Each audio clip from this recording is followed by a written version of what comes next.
Tanggal 17 Agustus, Indonesia merayakan Hari Kemerdekaan. Namun di balik gegap gempita bendera merah putih yang berkibar, muncul satu pertanyaan yang menggelitik publik. Apakah bangsa ini benar-benar merdeka secara politik? Jika Presiden Prabowo masih berada di bawah bayang-bayang Jokowi, kemerdekaan bukan hanya soal mengusir penjajah asing, tapi juga membebaskan diri dari dominasi politik yang membelenggu. Dan hari ini, kita akan membedah mengapa kemerdekaan politik menjadi ujian terbesar bagi Presiden Prabowo di awal masa pemerintahannya. Sejak dilantik, langkah-langkah Prabowo sebagai presiden kerap dibandingkan, bahkan dicurigai, masih mengikuti jejak Jokowi. Publik melihat susunan kabinet yang masih penuh dengan figur dekat Jokowi, kebijakan yang nyaris copy-paste dari pemerintahan sebelumnya, hingga gestur politik yang terkesan kompromistis. Bagi sebagian orang, ini tanda stabilitas. Tapi bagi yang kritis, ini justru alarm bahwa Presiden Prabowo belum sepenuhnya memegang kemudi. Seakan-akan kursi presiden hanya bergeser posisi, tapi peta kekuatan politik tetap dikendalikan dari belakang layar. Pertanyaannya, mengapa sulit lepas? Jawabannya ada pada peta koalisi yang terbentuk sebelum Pilpres. Jokowi berhasil mengamankan pos-pos strategis lewat penempatan orang-orangnya di partai koalisi, birokrasi, hingga lembaga vital negara.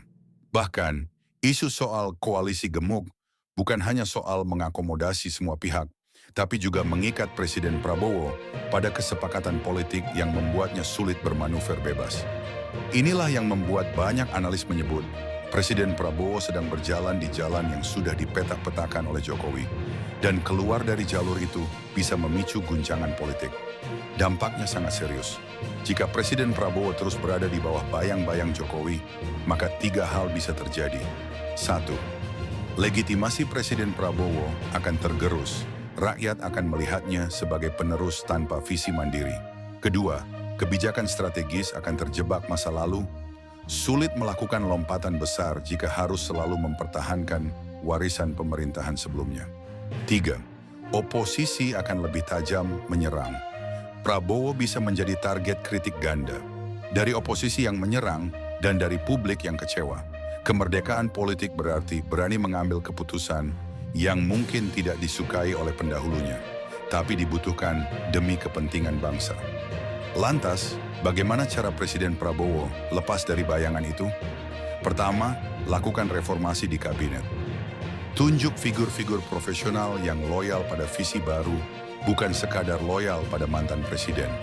Kedua, ubah arah kebijakan strategis. Tunjukkan perbedaan nyata yang bisa dirasakan rakyat. Ketiga, jaga jarak politik. Tetap hormat pada Jokowi, tapi tidak membiarkan semua keputusan besar diwarnai pengaruh dari masa lalu. Publik butuh melihat bahwa Presiden Prabowo bukan sekadar penerus, tapi pemimpin yang mampu mengubah arah. Kemerdekaan politik adalah ujian yang akan menentukan warisan kepemimpinan Prabowo. Lepas dari bayang-bayang Jokowi bukan berarti memutus hubungan baik, tapi memastikan roda pemerintahan berputar sesuai arah yang ia tentukan sendiri. Karena di mata rakyat, pemimpin sejati adalah mereka yang berani memegang kendali penuh, bahkan ketika bayangan masa lalu masih mencoba membayanginya. Jika Anda setuju atau punya pandangan lain, tinggalkan komentar Anda di bawah, tekan tombol like, share video ini, dan jangan lupa subscribe sebagai bentuk dukungan Anda kepada channel ini agar terus berlanjut menyuarakan kritik publik untuk Indonesia menjadi lebih baik.